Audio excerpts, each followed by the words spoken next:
Cet épisode a une distance de 11 km à un pace de 8 minutes.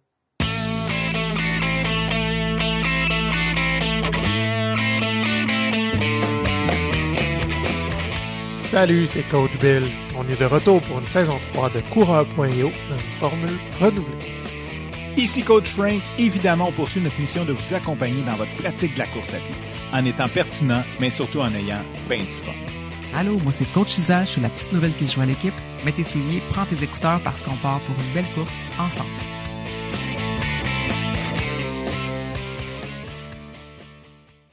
Selon mes statistiques personnelles, puis c'est rien de scientifique, mais il y a vraiment une grosse différence entre les saisons pour la popularité de la course. L'hiver, évidemment, c'est les crinqués qui vont dehors, qui affrontent les intempéries. Évidemment, mais je vois pas ceux qui sont sur tapis à l'intérieur, mais ceux que je croise dehors, on voit que c'est des vrais toughs. Le printemps, c'est indéniable, c'est une saison où tout le monde se remet en forme, voit l'été qui s'en vient, a envie d'être beau pour l'été, tout le monde part en fou, il y a du monde sur les pistes cyclables, c'est l'enfer. L'automne est une bonne saison aussi. Il y a beaucoup de gens qui profitent des couleurs, profitent du temps un peu plus frais, puis une petite mise en forme là, en fin d'année. Mais l'été, je trouve ça très particulier. Parce que même s'il fait super beau, moi c'est une saison que j'adore, c'est ma préférée. J'adore les courses de chaleur où il fait beau, le soleil nous frappe sur la peau, mais il n'y a pas tant de monde qui court que ça.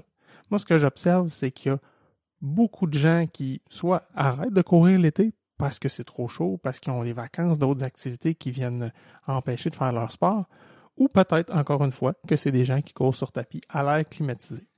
Puis ça nous a donné le goût de parler justement de la course l'été. On a fait un épisode sur la course d'hiver, mais là on va vous partager des trucs puis des conditions gagnantes pour courir l'été.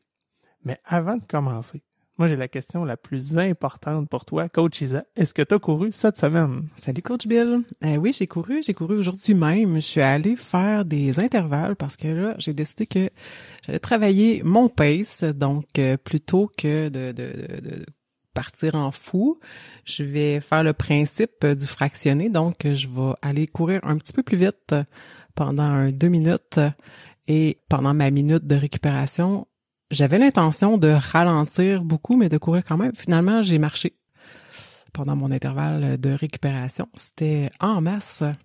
Et puis, moi, l'enjeu, c'est que je me tape des migraines quand je pousse trop.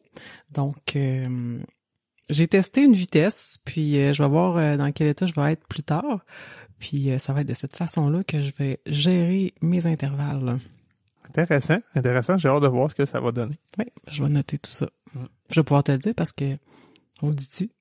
Je peux te le dire? Ah oui, non. J'ai fait la grande demande à Bill. J'ai demandé, est-ce que tu peux me coacher pour mon marathon? Puis il a dit oui! Fait que tu vas avoir toutes ces informations-là. C'est quelque chose, ça, coacher quelqu'un pour son premier marathon. Je trouve ça incroyable. Ça va être le fun. OK, good. Je suis contente. Ouais. Puis toi, Coach Bill, t'as-tu couru cette semaine? Oui, j'ai couru vendredi matin. C'était ma fête. C'était ma fête vendredi. Puis j'ai décidé d'aller courir très tôt. J'étais en vacances. Puis j'ai quand même mis mon cadran très tôt pour aller courir. Pour une bonne raison. C'est que je me suis fait faire mon premier tatou. Non. Ben oui, elle fait sa surprise. Évidemment, c'est Isaac qui m'a fait mon tatou. Oui. Et puis, il est super geek de course, mon tatou. C'est pour ça que je vous en parle. C'est que je me suis fait tatouer sur un mollet les 2 composés chimiques qui sont responsables du runner's high. Ces 2 molécules-là qui vont se développer au cerveau puis qui créent une euphorie incroyable. Moi, j'ai eu la chance de le vivre quelques fois. Pas si souvent. Ça arrive pas à toutes les courses, vraiment pas. Ça prend vraiment un mix d'efforts intense ou une durée qui va amener le corps à générer ça. Mais c'est malade. On se sent là euphorique. J'étais gelé raide, là, carrément. Je me souviens d'une fois, entre autres, où j'étais au travail. Je fais ma course du midi, j'avais poussé fort, là. Je m'étais donné, puis ça allait bien. Puis quand je suis arrivé, j'étais au vestiaire, j'étais seul. Il n'y avait personne d'autre dans le vestiaire, je suis dans la douche. Et je ris, là. Mais je ris, là. Je fais comme, mais voyons donc, qu'est-ce qui se passe? Il n'y a rien de drôle, je suis seul. Fait que ouais, c'était vraiment ça, là. J'étais gelé comme une balle juste à avoir couru. C'est vraiment hot. Ouais. Puis moi, comme tatoueuse, ben c'est satisfaisant parce qu'on a quand même cherché. Ça faisait un petit bout qu'on en parlait de trouver une idée pour te faire un tatou. Puis il y avait plusieurs pistes. Puis on allait à gauche, à droite. Puis quand tu m'es arrivé avec ça, moi, ce que j'aime comme tatoueuse, oui, la signification, mais ça prend aussi l'aspect esthétique. Et puis de la façon qu'on l'a positionné sur ton mollet, ça fait une belle ligne en longueur avec une belle police d'écriture, une belle signification, quelque chose que les gens vont pas nécessairement comprendre, que toi tu sais, que moi je sais. Quand tu vas l'expliquer, les gens qui font de la course vont savoir quoi. Pour vrai, moi j'ai tu sais, je te l'ai dit quand tu me l'as envoyé ton idée, j'ai fait oh wow, oui, on fait ça, c'est sûr. Fait que c'est un de mes projets préférés. Cool. Et avant de commencer, je fais un petit retour sur des commentaires d'auditeurs qu'on a eu. Il y a Nathalie qui m'a fait vraiment rire, qui nous a dit « Pour pimenter mes courses, maintenant, à chaque fois que j'entends le mot « demoiselle », je fais un sprint. » J'ai dit « Oh, oh! » Elle n'a pas fini, elle. À partir de maintenant, chaque fois que je vais dire le mot « demoiselle », je vais penser à Nathalie qui fait ses sprints. Mais là, faut pas le dire trop souvent parce que sinon, il faut lui laisser le temps de récupérer là, pour faire des intervalles qui font du sens quand même. Là. Ouais, c'est ça. Faut laisser un certain laps. On va essayer de travailler pour toi, Nathalie. On va pas abuser. Il y a Eric aussi que je voudrais remercier qui commente souvent sur les posts Strava ou même qui a écouté les conseils de Coach Frank puis qui a fait un like and subscribe sur Apple Music puis qui nous a donné des étoiles. Mais c'est surtout les commentaires presque à chaque semaine sur tes expériences de course, sur que tu nous partages dans le groupe coureur.io sur Strava ou même tes commentaires d'écoute sur l'épisode. Je trouve ça super cool. Merci à toi. Demain matin, à pareille heure, ça va être le début du défi des demoiselles. Puis c'est ma première année comme coach, ma 3e année avec les demoiselles. Et puis, tu sais comment j'aime les surprises, j'aime ça pas savoir d'avance qu'est-ce qui va se passer. Puis ça me donne l'opportunité en étant coach de revivre une première fois avec les demoiselles. Mais je le sais comme nouvelles demoiselles, celles que c'est leur première année sont sûrement super fébriles, super stressées. Ils doivent avoir hâte puis peur en même temps. Ce 5 jours-là est tellement intense. Ce qu'on vit avec les autres filles, ce qu'on vit intérieurement, c'est pendant ces 5 jours-là, tu fais justement un wrap-up de toute ton année, de tout ce que tu as traversé, de tout ce que tu as travaillé, que ce soit au niveau relationnel, personnel, physique. Puis j'ai envie de dire aux filles qui vont nous écouter justement la veille du défi, profitez de chaque seconde, ça passe tellement vite. Je me l'ai fait dire, puis il me semble que j'en ai pas assez profité. Soyez fiers, soyez là les unes pour les autres, soyez là pour vous-même. Prenez le temps de vivre chaque pas, chaque côte, chaque coup de soleil. Je vous souhaite un défi extraordinaire. Je vous souhaite un défi comme j'ai pu le faire l'année passée puis il y a 2 ans. Puis de toute façon, je vais être là. Hey, on se parle en vrai là-bas. Puis cette année, tu vas le vivre comme coach et non pas comme demoiselle. Oui, fait que là, j'ai le loisir de revivre une première fois parce que les relais vont pas se passer de la même façon, puis je vais pouvoir courir avec toutes les demoiselles parce que comme demoiselle, on court avec notre équipe, mais il y a une certaine équipe, celle qui court, mettons, la 4e après nous, on se croise jamais parce que quand eux courent, nous, on dort et vice-versa. Mais là, comme coach, je vais avoir le loisir de courir avec toutes les filles, fait que c'est vraiment extraordinaire pour vrai. J'ai hâte de vivre ça. J'ai vraiment hâte, moi aussi. Moi, ça va être ma 2e année comme coach où je vais vivre le défi. Et puis, j'adore l'événementiel. J'aime ça, ces trucs-là. Puis là, en plus, c'est comme plus grand que nature. C'est de voir la fierté des filles qui réussissent. Puis même, je dirais même, les moments de doute sont le fun à voir. Là. Les voir douter, les voir... Je veux pas dire que je souhaite qu'il aille pas bien, là, mais ces moments-là, OK, on le sait, nous, que c'est temporaire puis que c'est un tremplin vers quelque chose d'incroyable, là, puis qu'ils vont être tellement fiers après. Même ces moments-là, j'aime ça en être témoin. Mais quand on frappe un mur, on n'a pas le choix d'avoir des réflexions qui sont différentes, de prendre des décisions, puis de poser des actions qui nous sortent de notre zone de confort, puis c'est ça qui fait qu'on se transforme puis qu'on devient encore une plus belle version de nous-mêmes. Puis tout ça va être ta première année. Aussi, l'année passée, tu courais toujours avec les mêmes filles, avec ton équipe. Puis là, tu vas avoir le loisir de courir avec toutes les demoiselles. Yes. Tu vas en avoir de toutes les couleurs. Ouais, j'ai vraiment hâte. Toi aussi, dans le fond, c'est un peu une première expérience. absolument, absolument. Parce que oui, l'année passée, c'est vrai, j'ai suivi une équipe du début à la fin. Je voyais les autres, mais j'ai pas couru avec elles, puis j'ai pas vécu la vibe, justement, de comment chaque équipe va. J'étais dans une bulle avec mon équipe. Ouais, là, ça va être vraiment différent cette année, puis ouais, j'ai très, très hâte. Très hâte. J'ai hâte que ça arrive, puis j'ai déjà pas hâte que ce soit fini, tu sais. Exact. Ouais, je pense que ça va être difficile après de s'être tellement occupé des filles, d'avoir eu du feedback tout le temps. Eux autres vont trouver ça difficile, mais je pense que nous autres aussi, de notre côté, ça va tomber bien silencieux. Bon, l'année passée, je me souviens que mes filles, je les avais réécrit une couple de semaines après. C'était comme un petit état de manque, là. De, hey, comment vous allez? Courez-vous? Est-ce que vous avez repris? Je l'ai fait pour moi, là. Je voulais savoir. T'as bien fait. T'as bien fait parce que c'est vraiment important. Puis on en parle aux filles de faire attention parce que après, justement, le fait que le groupe tombe plus tranquille, il y a plus tant de sorties d'équipe, tout le monde est en récupération. De toute façon, il y a une récupération qui est imposée pour le corps. Il faut faire attention. Puis je pense que c'est une piste de solution d'aller recontacter les personnes avec qui qu'on a passé toute l'année. J'ai un petit coup de cœur pour notre prochaine invitée. On a fait les demoiselles ensemble dans notre première année. On faisait partie de la même équipe, les électriques. On était 5. On a tissé des liens d'amitié vraiment forts. On continue de s'entraîner. On a des projets communs, des événements de course. Et puis, on répète les demoiselles d'année en année sous différentes formes, soit comme coach, soit comme bénévole, soit dans le CA. Cette année, Cathy est bénévole. On a un autre bénévole qui vient nous parler. C'est sa 2e année bénévole, mais elle en a quelques-unes dans le derrière, peut-on dire. Dans le BAQ? Dans le BAQ, comme Cathy le dit. Allô, Cathy? Allô? Comment ça va? Ça va bien, toi? Ouais, ça va bien. T'as fait combien de relais? Combien d'équipes? Les as-tu compté? À peu près 5, 6, je pense que je me suis gâtée, là, aujourd'hui. Là, dimanche matin, je suis partie avec ma belle équipe des Étincelles. C'était mon ancienne équipe là, de demoiselles quand j'ai fait mon défi et mon pré-défi il y a 2 ans. Fait que j'ai accompagné là, ces belles demoiselles-là pour leur petite finale, leur 4e relais aujourd'hui à Immaculée. Puis là, comme bénévole, il y a une méchante différence que d'être demoiselle. Ouais, j'aime vraiment ça. J'aime l'expérience. J'aime la drive des filles, leur dynamique. Sont tellement positives, persévérantes. C'est vraiment des beaux modèles qui nous montrent là aussi pour nos enfants. Fait que j'aime ça les suivre. Là. Ils sont très reconnaissantes aussi. Fait que ça nous fait du bien. C'est des beaux moments de bonheur, ça. Fait que tu le fais un peu pour toi aussi. Oui, je le fais pour moi. C'est ça, je m'entraîne pour eux autres toute l'année.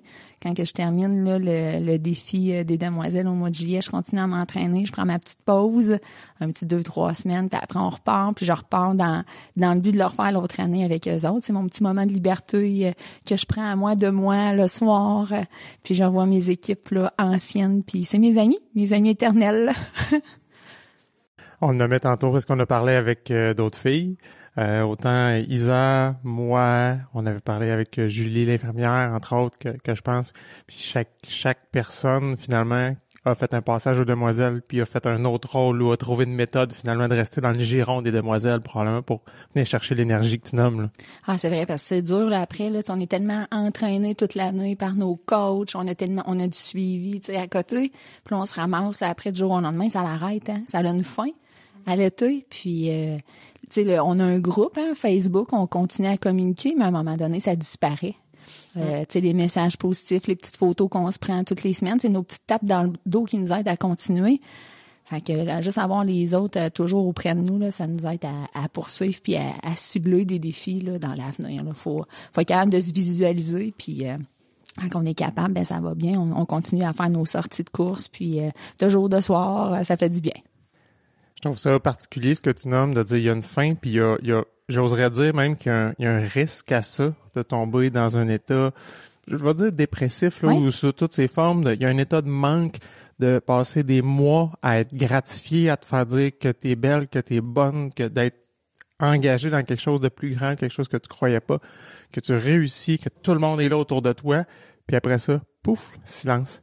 Exact. T'sais, on est reconnu aussi par le public. T'sais, on est reconnu dans notre équipe, avec notre famille, mais aussi en dehors. Là, quand tu cours avec un chandail des demoiselles, puis tu continues à le porter après, ben c'est pas rare que les gens te klaxonnent dans la rue, puis tu sais, ils te posent des questions. On a tout le temps ce petit lien-là avec les demoiselles, là, puis tu sais, les maisons d'hébergement qui continuent. Fait que le mental en prend un coup au début, là, si on n'est pas dans cette vibe-là tout le temps, là. Quand on arrête de courir, là, ça peut être plus difficile. Ça devient une motivation aussi pour l'entraînement. Oui. Parce que tu l'as dit tantôt, tu cours pour les demoiselles, tu t'entraînes tout au long de l'année pour les demoiselles. Fait que l'enjeu, il est là. Si tu le fais pas, ben, sauf que là, si tu perds ce défi-là, la motivation, elle risque d'être moins là, hein? Exactement. Puis tu sais, on court aussi, là, c'est le fun c'est ça que j'ai expliqué aux demoiselles, c'est le fun d'avoir aussi pogné un mur. Tu sais, moi, je cours avec de la distance, mais c'est le fun d'avoir, à un moment donné, pas de contrôle sur une situation, puis prendre le contrôle. Tu sais, on veut essayer de le prendre, puis quand ça touche pas la famille, le travail, c'est un petit peu plus en dehors, puis ça dure un moment, là, vraiment précis avec quelqu'un, tu sais, avec une gang, ben on voit vraiment le dépassement de soi, là. C'est ça qui est intéressant, je trouve. Moi, c'est ça que j'allais chercher, là, le dépassement de soi, avoir un petit mur, puis travailler tellement dans notre mental pour être capable de le dépasser. Quand tu fais les demoiselles, après, tu sais que tu es capable de tout faire. C'est ça qui est beau. Puis au début, je le croyais pas. J'ai quand même une bonne estime de moi. Tu sais, j'ai un bon travail, j'ai un bon soutien familial, j'ai un grand réseau. Puis je me disais, qu'est-ce qu'on va chercher? Puis tu sais, je me rappelle tout le temps, Lauriane me posait la question, c'est quoi ton why? Puis là, je me disais, voyons, je le trouve pas. Même quand j'étais rendue à écrire mes lettres, c'était page blanche, là. On devait écrire pourquoi on le faisait, puis quand on trouvait là, qu'on était en difficulté, on pouvait le lire pour nous donner du courage, puis nous donner la force de continuer.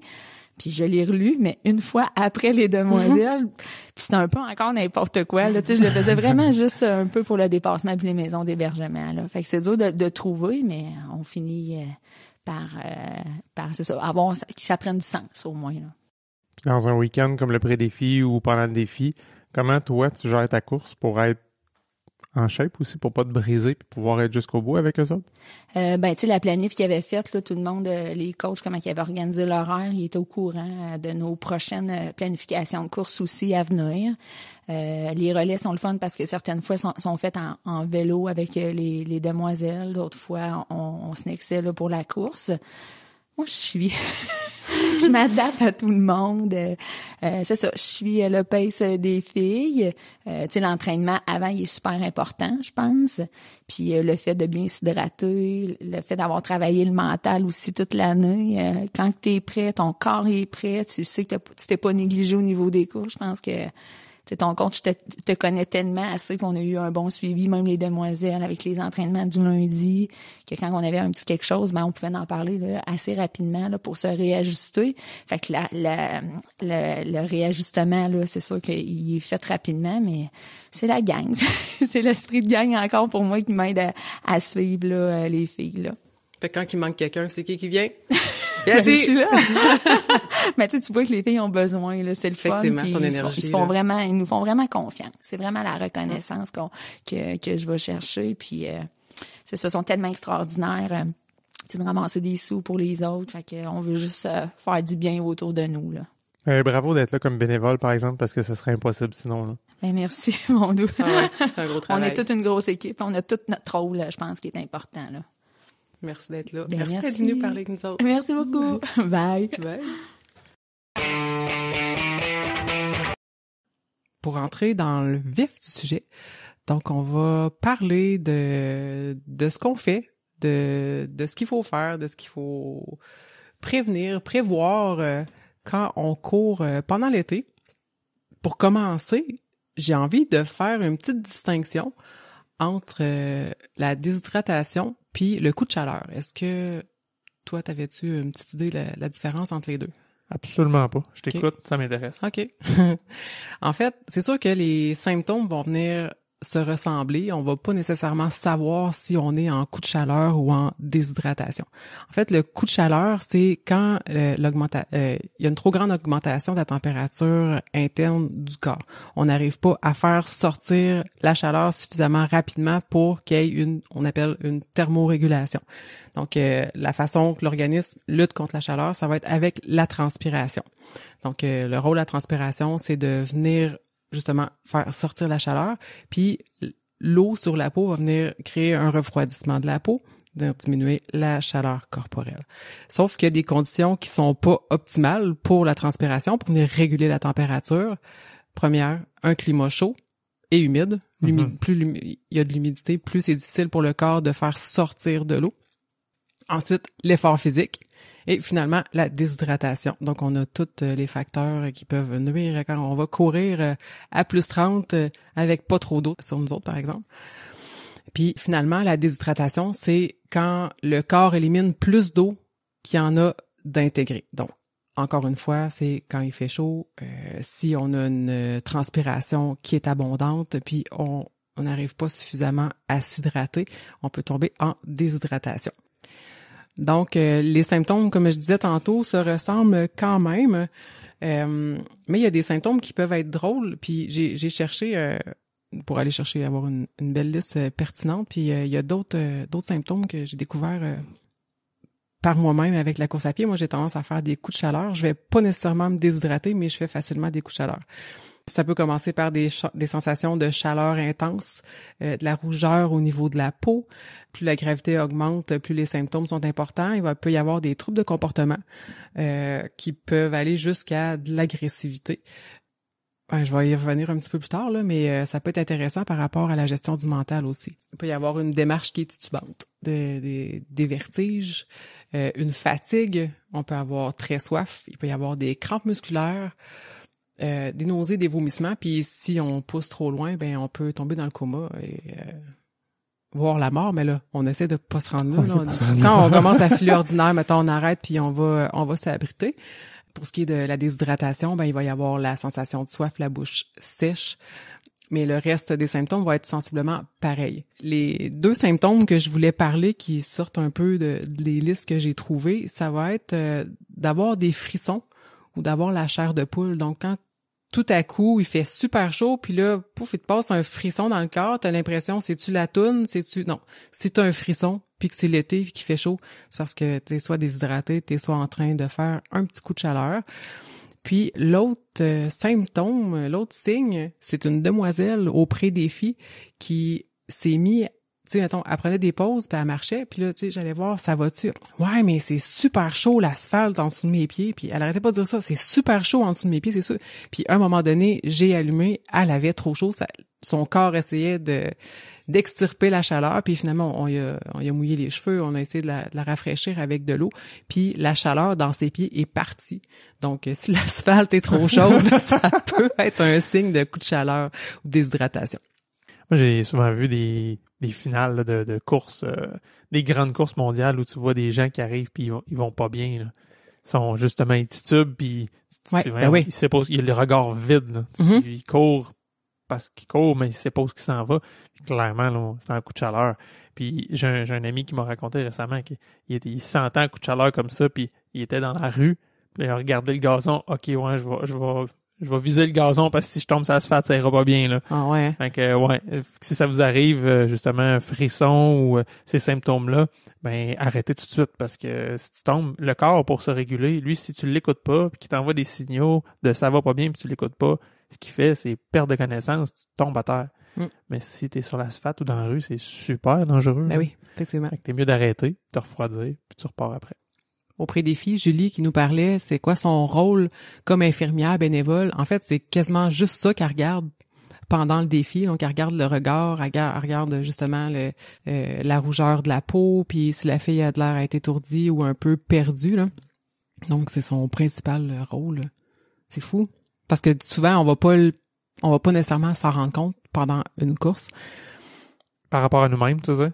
Oui, exact. On s'en rend compte, il est trop tard une fois, tu sais, comme quand ça. on dit on a soif, il est rendu trop tard, t'es déjà déshydraté, là. Fait que c'est la même chose pour le coup de chaleur. Fait que soyez attentifs à vos signaux, mais si vous courez avec des gens, soyez attentifs aux leurs aussi. Si quelqu'un commence à être un peu moins cohérent ou vous voyez qui est moins stable, ben ça vaut la peine de lui dire d'arrêter puis de prendre une pause. Puis c'est assez instantané, quelqu'un qui perd connaissance, la personne va parler puis va juste dire une phrase random, genre, je sais pas, le char il est rouge, tu fais quoi? Puis là tu la regardes, paf, la personne part, là. C'est pas super. Faut être à l'affût des phrases bizarres. Si t'entends le char il est rouge, attrape ton ami. S'il est bleu, c'est pas grave, c'est ça. Il est pas en train de perdre connaissance. Par contre, il y a, ce que je trouve moins intéressant, c'est que tu sais, le corps est une machine d'adaptation dans la course, mais aussi pour l'acclimatation à la chaleur. Il y a des changements physiologiques qui se font dans le corps quand on le fait, encore une fois, c'est comme dans toute chose, il faut le faire graduellement. Fait que l'objectif, c'est de faire des courses où il fait chaud un peu plus, mais pas, si t'as pas couru du printemps, puis tu commences au mois de juin, juillet, à 32, c'est peut-être pas le meilleur plan, là. T'es peut-être plus commencer par une journée fraîche. Mais graduellement, de faire des courses, des journées chaudes, comme ça, ben, premièrement, ce qu'on peut faire, c'est limiter sa vitesse, limiter sa distance, pour pas ajouter, pour pas surtaxer le corps. Mais de les faire, ce que ça va amener, c'est qu'il y a une modification au niveau du sang quand même assez importante.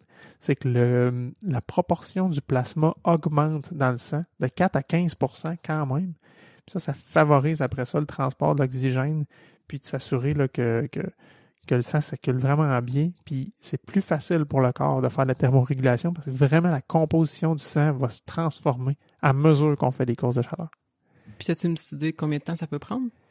Généralement, l'acclimatation, moi, ce que j'ai lu, là, c'était 10 à 12 jours à peu près, là, dans des conditions de chaleur avant de voir ces transformations-là. Puis c'est-tu 10 à 12 sorties? Si mettons que tu sors aux 2 jours, ou bien c'est sur 2 semaines, tu vas faire quelques sorties dans tes semaines? C'est une très bonne question. Okay. Je ne sais pas, ça. Et puis, moi, j'ai déjà entendu une histoire d'une athlète qui avait une course à faire dans le désert de l'Utah, mais style au mois d'avril, là. Fait qu'au Québec, il fait froid. Ouais. Fait qu'elle s'entraîne. Fait que ce qu'elle faisait, c'est qu'elle allait dans un gym, faisait sa course à l'intérieur sur tapis, puis après ça allait dans le sauna. Ah ouais. Okay? Fait qu'alterner sauna-course pour aller vraiment générer de la chaleur, que son corps soit au niveau très très chaud, un peu comme ce qu'elle va vivre, chaud sec dans le désert, mais aussi jumelé avec l'effort là, pour que son cœur soit à niveau élevé. Là. Ouais. Il y a aussi l'augmentation du débit cardiaque qui va se produire. Ce qui fait que le corps devient un peu plus efficace à pomper le sang avec un petit peu moins d'effort. Fait que ça, c'est très, très positif. Et il y a aussi une amélioration de la transpiration. C'est que ton corps réussit à transpirer un petit peu plus tôt. Plutôt que d'attendre très tard avant de transpirer quand tu es à l'effort, ben, il va commencer à transpirer un petit peu plus tôt. Puis ça génère l'effet que tu disais tantôt, là, c'est que la transpiration fait sortir de l'eau. Quand elle s'évapore, ça fait vraiment sortir la chaleur. Puis ça fait la thermorégulation du corps. Puis j'ai envie de faire du pouce un peu là-dessus parce que on parlait d'échauffement puis pour augmenter la chaleur corporelle, mais aussi pour commencer à faire transpirer le corps. Parce que si tu pars courir tout de suite puis il fait super chaud, ton corps, il prend un certain temps quand même avant de commencer à suer. Et je pense que l'échauffement est encore plus important. On peut penser parce qu'il fait chaud, on a moins besoin de le faire, mais non, on a besoin de starter le corps pour éliminer la chaleur. Bon point, parce que oui, l'échauffement, il va servir à échauffer les muscles, à les préparer à travailler, mais aussi faire augmenter le rythme cardiaque, comme tu dis. C'est sûr que, c'est rare que tu vas te faire un claquage l'été, là, parce que justement, il fait chaud le claquage, il va arriver plutôt l'hiver si tu fais pas des bons échauffements, parce que là, tu pars avec un muscle à froid, puis tu le fais travailler fort. Fait que c'est peut-être un peu, entre guillemets, protecteur des claquages, la température chaude, mais ça exclut pas que l'échauffement a plein d'autres bénéfices qui sont importants. Oui. Puis par rapport à l'acclimatation de la chaleur aussi, il y a certaines montres qui vont le mesurer. Je sais que Garmin a ajouté ça comme métrique où, au gré des sorties, s'il y a une augmentation à la fin de la course, il pop et il dit « OK, t'es rendu acclimaté à 42, 50, 80, 85% à la chaleur. » Puis essentiellement, c'est ce qui mesure ton rythme cardiaque pour une température donnée. S'il change, ben il voit que tu es un peu plus adapté, puis ton corps nécessairement s'est transformé pour être plus efficace à une chaleur plus élevée. Vraiment intéressant. J'ai vu aussi une autre petite bébelle là, la compagnie s'appelle Core, puis c'est un sensor pour mesurer la température du corps. Ça a l'air utile plus pour les gens qui mettent déjà une ceinture poitrale pour le cardio, où tu viens l'accrocher sur cette ceinture-là, puis c'est collé sur le chest directement. Puis ce capteur-là va donner ta température en temps réel tout le long de ton entraînement. Avec des athlètes de peut-être un peu plus haut niveau qui veulent mesurer la variation de la température de leur corps pendant l'entraînement selon ce qu'ils sont en train de faire, ça peut être utile. Honnêtement, moi, je tripe ces bébelles et ces chiffres, mais même à ça, je trouve que c'est un peu futile pour des amateurs. Mais reste que c'est quand même un truc intéressant là, pour peut-être pour des gens qui sont un peu plus élites, disons. Là. Donc, on peut se fier sur sa fréquence cardiaque pour voir si la température a un impact pendant notre sortie de course. Puis ça m'amène à penser, tu sais, c'est qu'il y a des demoiselles qui s'y mettent à faire chaud, ils sont mis à aller courir, puis voyons, comment ça, ma fréquence cardiaque est aussi élevée, puis on dirait que je me sens pas en forme, puis là, c'était pas longtemps après le pré-défi, parce que le pré-défi arrive à la fin mai. Mais au final, la fréquence cardiaque peut avoir augmenté juste parce qu'il fait plus chaud dehors, puis ça prend un certain temps à s'acclimater. Donc, juste pour pas que ça nous joue dans la tête, c'est bon à savoir. Oui, fait que c'est normal en début de saison, le temps justement que le corps s'acclimate puis qu'il devienne un peu plus efficace à travailler à chaleur. Où là, normalement, on retrouve nos rythmes cardio. Là. C'est sûr qu'en plein mois de juillet, s'il fait 35 dehors, ben ton cœur va être plus haut pareil. Ben c'est ça. C'est juste, ben c'est ça. Puis vis-le, puis baisse ta vitesse, puis baisse ta distance, puis baisse ton ambition. Si tu veux vivre une belle course, sinon tu vas être à côté tout le temps parce que ton corps, c'est sûr qu'il va chercher l'équilibre puis il va essayer de se thermoréguler. Puis la manière qu'il y a, si tu lui donnes de l'effort à côté, ben c'est de pomper le cœur plus vite pour faire bouger le sang plus vite dans le corps pour se rafraîchir. Bon, je parle un petit peu du mental, là, le fait que la fréquence cardiaque peut augmenter, mais c'est juste parce qu'il fait chaud. J'ai une petite pensée pour toi, Nathalie, pour le défi avec les demoiselles. Un des symptômes, c'est une modification au niveau du comportement, au niveau de l'état mental. Donc, si tu t'en vas faire une sortie 10 km et puis tu es en état de coup de chaleur, ça se pourrait que ton mental aille pas bien puis que tes pensées soient plus négatives parce que ça vient affecter au niveau psychologique. On a parlé de l'instance de la chaleur puis de l'acclimatation, mais il y a quand même une manière de la gérer aussi. Là, j'ai parlé déjà de l'adapter l'intensité puis la distance, mais il y a plein d'autres petits trucs pour réussir à baisser la température.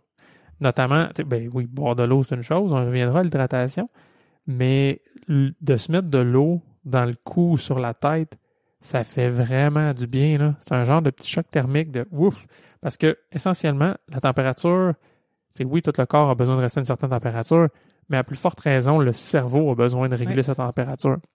Fait que si la tête commence à avoir chaud, là, c'est clair que toutes les instances physiques vont sortir parce que le cerveau a besoin de se protéger. Mm-hmm. Fait que d'y mettre de l'eau froide dessus, que ce soit s'arroser avec une hose ou des petits brumisateurs, ou tout simplement, moi, ce que je fais, quand dans les débuts de course, ça va, mais une course chaude, là, plus ça va, quand j'arrête au ravito, je vais prendre un verre d'eau pour moi, ils sont tous pour moi. Le premier, je vais le boire.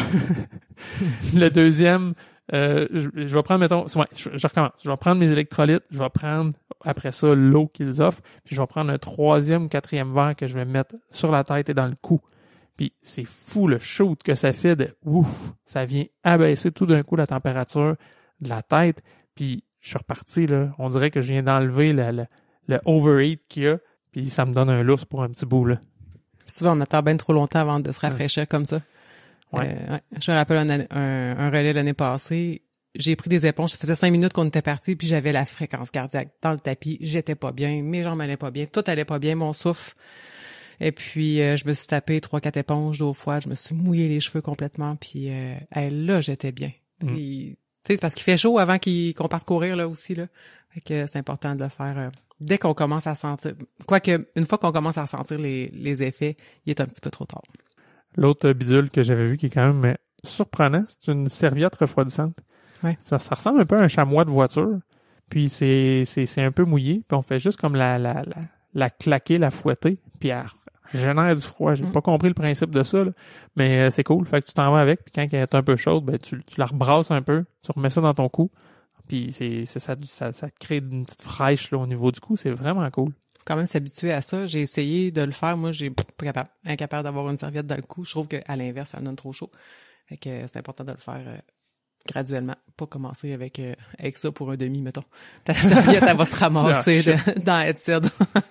Ben écoute, je dois t'avouer que j'en ai une parce que je trouvais le truc cool. Ah. Je m'en suis jamais servi en course. T'apprends pas, hein? Je me dis, j'ai pas le goût de partir avec ça. Mais je trouve ça cool. Je trouve ça intéressant. Puis je sais qu'il y en a qui l'apprécient puis qui s'en servent. Ouais. Mais non, t'as raison, je m'en sers pas. Uh-huh. Ouais. Une autre chose aussi pour éliminer la chaleur, j'en avais parlé avec une demoiselle où elle avait une respiration à pincer les lèvres. Fait que on est en train de courir et puis j'étais juste en avant d'elle, je me retourne de bord pour parler, je sais pas trop pourquoi en tout cas, puis je la regarde, puis je la vois pincer les lèvres, puis je dis mais pourquoi tu fais ça?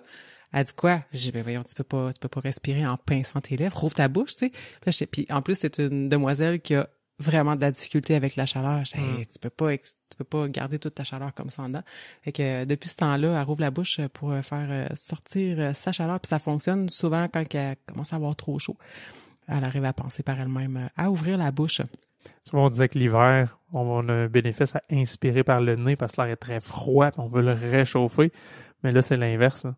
L'été, c'est complètement l'inverse. L'autre chose, c'est ça peut être juste de planifier des arrêts dans votre course. Tu sais, je vais courir, je vais me rendre dans un parc, mettons, qui est frais, je vais prendre un peu d'eau, il y a une buvette, je vais m'arroser. Ou courir jusque chez quelqu'un, puis sauter dans sa piscine, tu sais, un bon ami.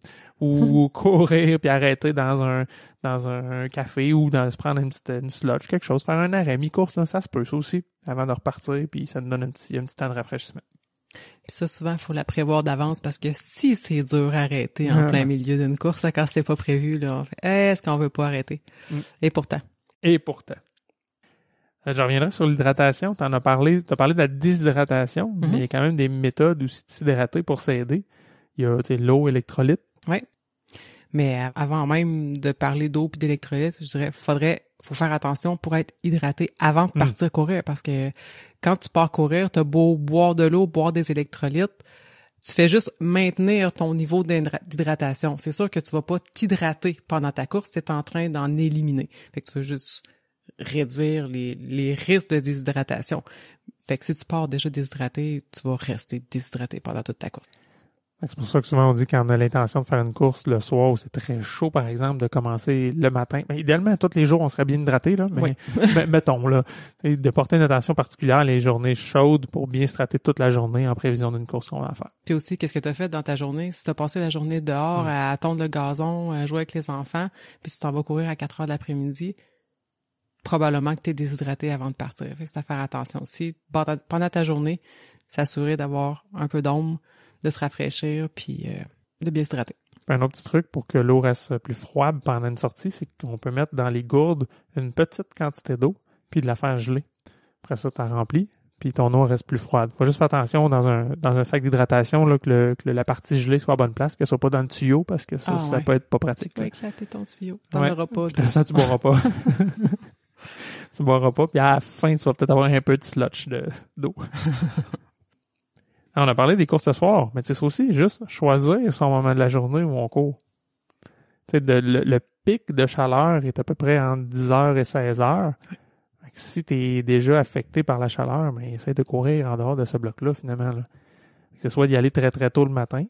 C'est sûr que quand c'est pas dans nos habitudes, c'est peut-être un peu plus tough de se lever avant de commencer notre journée pour aller courir.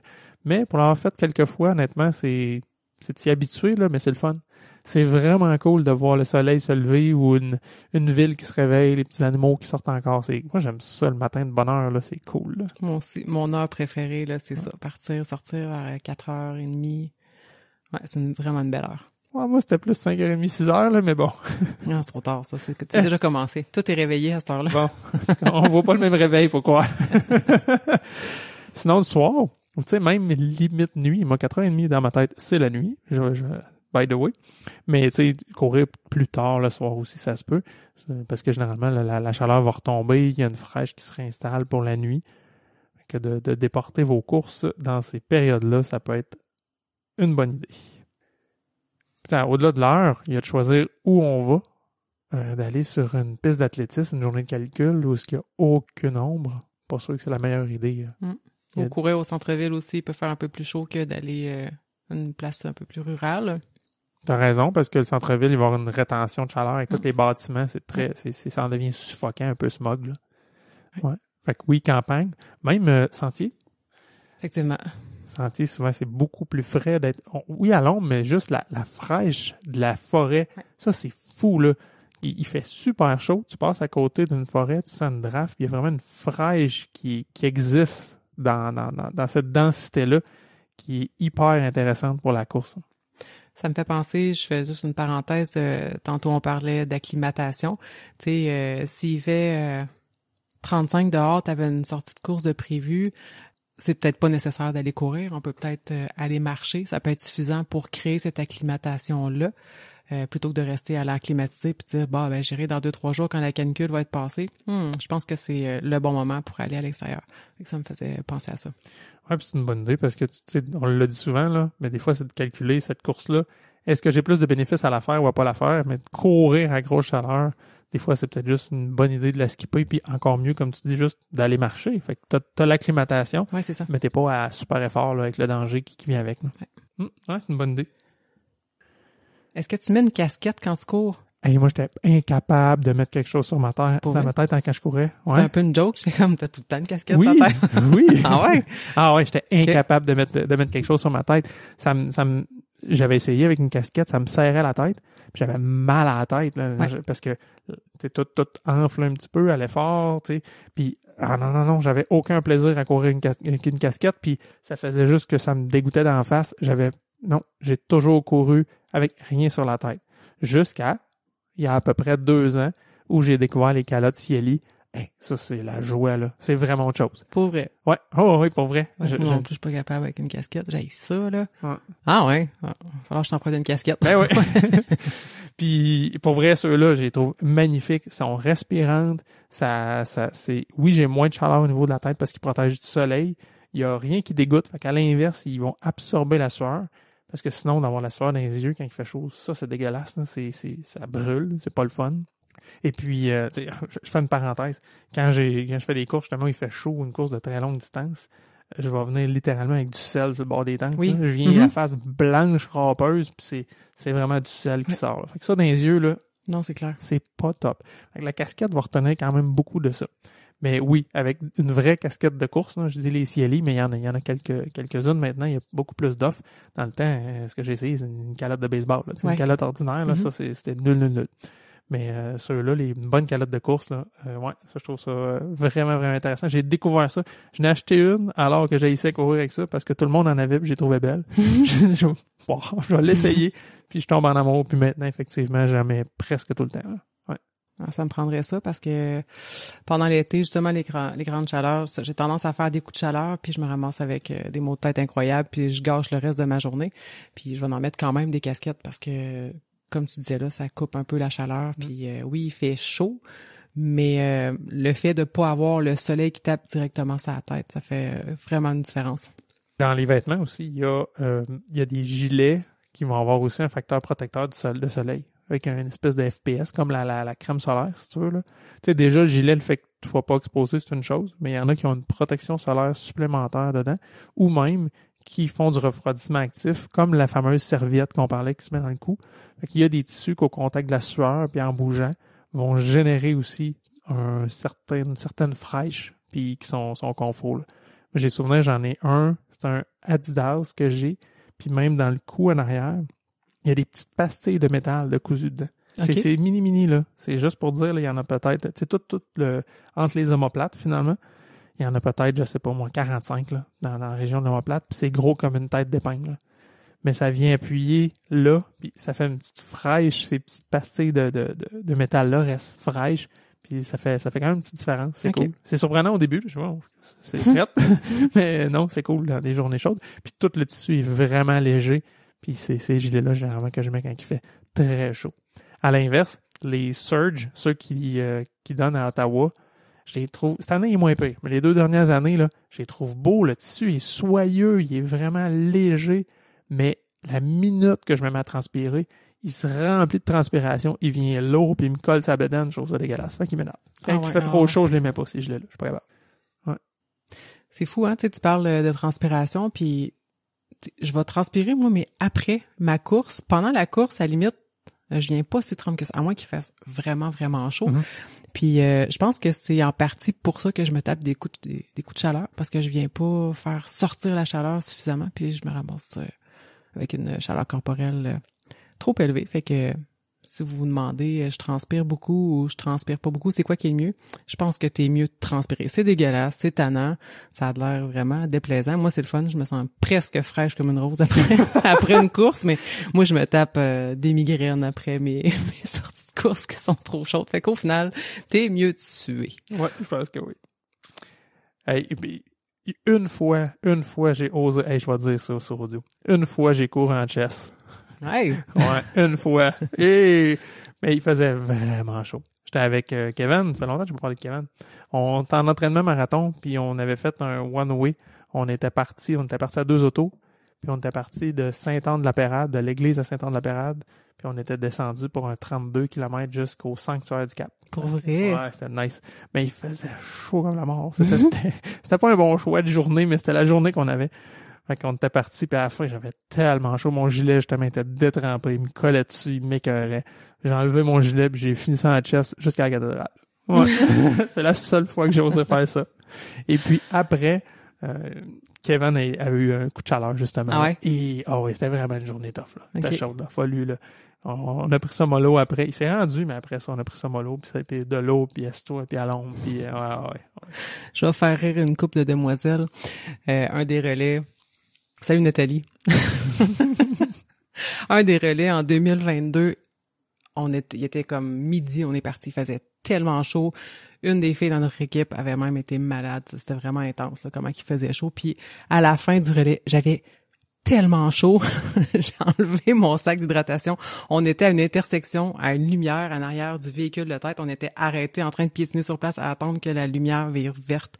J'ai enlevé mon sac d'hydratation, j'ai enlevé mon t-shirt, puis la coach qui était là était comme « Mais qu'est-ce qu'elle fait? » Puis là, les filles m'ont raconté par après, il y avait plein de chars à l'intersection, mais moi, j'avais vraiment chaud et j'enlevais mon chandail maintenant. C'est là où j'avais. Tranche de vie. Quand il fait chaud, on n'a plus de pudeur. Non, c'est ça. Crème solaire qui est importante aussi. Souvent, on y pense pas. Hein? Bon, je vais être correct. En tout cas, les gars, on est comme ça. Bon, pas besoin de ça. Mais non, c'est important, crème solaire, surtout quand on sort pour mettons, plus qu'une demi-heure. Là, ça vaut la peine d'en mettre. La seule chose que je dirais, c'est de faire attention idéalement, de pas en mettre sous la montre. Parce que dépendamment des types de crème, que ce soit crème solaire ou chasse moustique, là, souvent les composés chimiques qu'il y a là-dedans vont faire sécher les plastiques. Et moi, ça m'est arrivé de craquer un capteur cardio. Garmin me l'avait chargé, mais c'était très mitigé. Puis souvent, il refusait de le faire parce que c'est vraiment parce que le plastique a séché à cause des produits chimiques d'un ou l'autre. Là, je me souviens pas. Fait que c'est pas juste pour protéger vos montres. Fait que d'arrêter juste au-dessus de la montre. Ben là, c'est moi qui dis ça. C'est peut-être mieux de se crémer puis de pas pogner de coup de soleil de poignet, mais de peut-être briser ou pas sa montre. Mais moi, ce que je fais, c'est ça. Je fais attention. J'arrête juste en haut de ma montre. Puis ou à la limite, je nettoie là en dessous là, avant de mettre ma montre. Puis ma montre, ben l'été en plus, à cause de la sueur, mais souvent, je vais la rincer à l'eau claire comme il faut. Là. Quand je la mets pas dans ma douche. Par contre, je vais l'enlever puis je vais prendre le temps de la rincer comme il faut à l'eau claire puis de rincer mon capteur, être sûr qu'il est propre puis qu'il n'y a rien, qu'il n'y a pas de sueur ou qu'il n'y a pas justement de crème solaire qui aurait coulé dessus. Pour être sûr qu'il se brise pas, finalement. Au-delà du coup de soleil du poignet, là, mais tu sais, on met de la crème solaire pas juste pour pas attraper de coup de soleil, c'est qu'en fait, quand on attrape un coup de soleil, c'est comme si la peau accumulait trop de rayons, puis ça augmente la chaleur corporelle. Donc, tu peux, en plus du coup de soleil, faire un coup de chaleur, puis que ça perdure dans le temps. C'est pas parce que ta course est terminée que maintenant que t'es à l'ombre que ta chaleur corporelle va nécessairement tout de suite diminuer, surtout si t'as attrapé un coup de soleil. Fait que le fait de mettre de la crème solaire va venir bloquer les rayons du soleil, pas que ça s'accumule sur le corps. C'est vrai qu'un coup de soleil, quand on touche à ça, c'est très chaud. Ah, ben, là. c'est chaud. Ben ouais. Mais c'est une brûlure, là. Carrément. Parlant de crème solaire, il y en a aussi un pour les lèvres. Ça aussi, un coup de soleil, ses lèvres, ça fait mal. Ça fait vraiment mal. On sent les lèvres sèches, comme si c'était gercé de l'hiver, mais non, c'est le soleil qui les a brûlés. Moi, ça m'arrive une fois par année, puis après ça, oui, c'est vrai, j'ai un petit bâton, là, j'en ai un, c'est un Nivea, je pense, là, je me mets ça avec un FPS 60, puis mais là, je l'ai pas pogné encore cette année, fait que j'ai pas encore pensé de m'en mettre. Mais ça va venir. J'avais écouté une émission à radio qui parlait de lunettes de soleil, puis que ça valait la peine de regarder, je me rappelle pas le petit chiffre qu'il fallait qu'il y ait dans les vitres, mais que en bas de ça, ça servait à rien de porter des lunettes de soleil, mais que vraiment à long terme, ça vient abîmer les yeux. Et que je pense que c'est pertinent de mettre des lunettes de soleil, surtout si on court beaucoup, qu'on fait beaucoup de millage, d'aller chercher des bonnes lunettes de soleil, puis c'est pas obligé de coûter 100$ la paire de lunettes, là. Ça serait le fun d'aller trouver les chiffres, on le marquera, en fait. Oui, c'est vrai, je vais prendre note. Hey, là, je vais être fatiguant avec ma crème solaire, là, mais moi, j'ai scrapé une paire de lunettes à cause de la crème solaire aussi. Ben voyons. Ouais. Le teintage en avant, là, c'était des Goodyear que j'avais acheté à Ottawa, justement. Et puis, c'est une belle petite lunette, là, tu sais, ils sont une quarantaine de piastres. Je pense une lunette correcte, c'est pas une lunette de grande qualité, mais ils ont quand même une certaine protection solaire. Il y avait eu de la crème solaire en avant qui avait coulé dessus. Puis tout toute la pellicule sur le dessus, ça avait fait une espèce de goutte là, de coulisses dedans, puis je le voyais évidemment dans mon œil. Là. Puis d'après moi, cette portion-là ne devait plus protéger grand-chose. Hein. Fait que même chose, dans les verres de lunettes, faites attention qu'il n'y ait pas de crème solaire ou de chasse-moustique, parce que ça peut briser la pellicule qu'il y a dessus. Moi, mon doute, c'est la force de ta crème solaire, les produits qu'il y avait dedans. Je sais pas si ça te décape. Je sais pas, j'ai pas envie de mettre ça sur ma peau. Choisir sa crème solaire. Peut-être juste moi qui a une crème solaire Décapante. Hey, pourtant, c'est comme de la ombrelle pour enfants 60, là, je sais pas, là. Tu sais, c'est pas un mix homemade que je me fais, là. Non. Ah, mais il y en a qui ont retiré du marché. C'est peut-être ceux-là. C'est peut-être ceux-là. J'avoue. Ouais. Toi, Coach Bill, tu vas-tu courir avec tes chiens?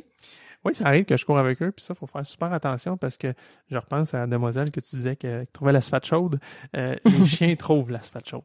Quand il fait justement 30 dehors, l'asphalte, si on la mesurait, est encore plus chaude que ça parce qu'elle a accumulé elle aussi des rayons toute la journée. Et puis, les chiens peuvent se brûler les coussinets parce qu'ils n'ont pas de souliers, évidemment. Quand il fait très, très, très chaud comme ça, si vraiment vous voulez courir avec vos chiens, mais ça se passe en sentier où là, il y a de la fraîcheur, c'est de la terre, c'est vraiment pas comme l'asphalte. Mais dans les journées chaudes, là, évitez d'aller courir avec les chiens parce que ça peut littéralement les brûler. Ça vaut la peine de les rafraîchir, de les mouiller? Les coussins? Non, les chiens. Les chiens? Leur poil, en fait. Ah, c'est une bonne question. Au niveau du poil, je ne sais pas. Mais par contre, c'est sûr que c'est important de les amener de l'eau à eux autres aussi. Si nous, on a besoin de boire, mais évidemment qu'eux autres aussi, il faut falloir qu'ils boivent quand il fait chaud. Peut-être pas le meilleur moment pendant une canicule, hein? Non, c'est ça. Tu es là à la maison puis tu choisis juste une autre fois pour courir avec tes chiens. Je pense que c'est la meilleure approche. Tu fais le tour ou tu as d'autres points auxquels tu penses pour des courses d'été? Non, je trouve qu'on a fait pas mal le tour. Puis peut-être que je rajouterais, si tu es avec quelqu'un ou si toi-même tu soupçonnes que tu as fait un coup de chaleur ou que tu es en situation de déshydratation, ben super important, il faut réduire la chaleur corporelle. Donc, trouver de l'ombre. Si tu es capable de te rafraîchir avec de l'eau, idéalement se tremper, donc se pitcher dans une piscine, sinon un bain. Pas froid, parce qu'on veut pas créer un choc non plus, mais un bain tiède.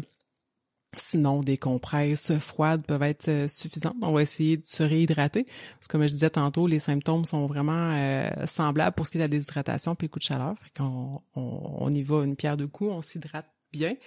Et puis, faire attention de pas nécessairement rester seul, surtout s'il y a de la confusion ou une altération d'état de conscience.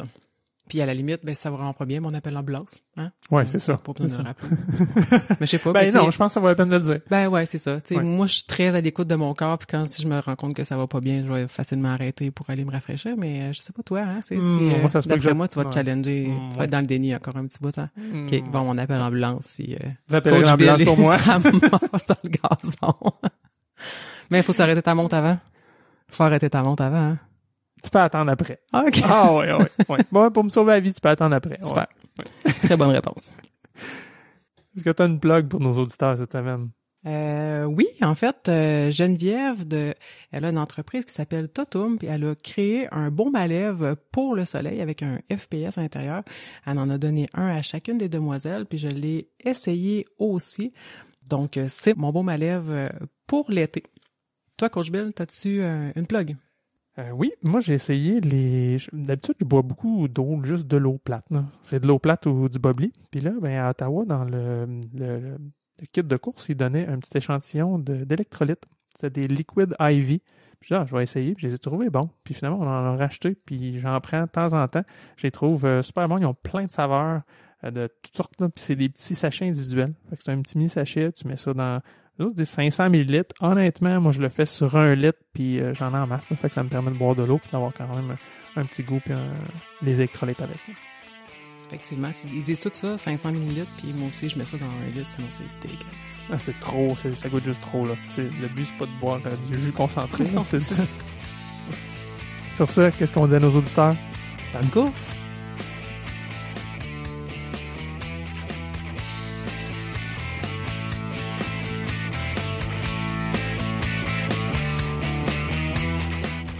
Ici Coach Frank. Avant de vous quitter, si vous avez aimé cet épisode, une bonne façon de nous aider, c'est de partager cet épisode avec un ami. Bien sûr, vous inscrire au podcast, nous laisser un review 5 étoiles et un commentaire sur Apple Podcasts ou Spotify serait énormément apprécié. Hey guys, like and subscribe.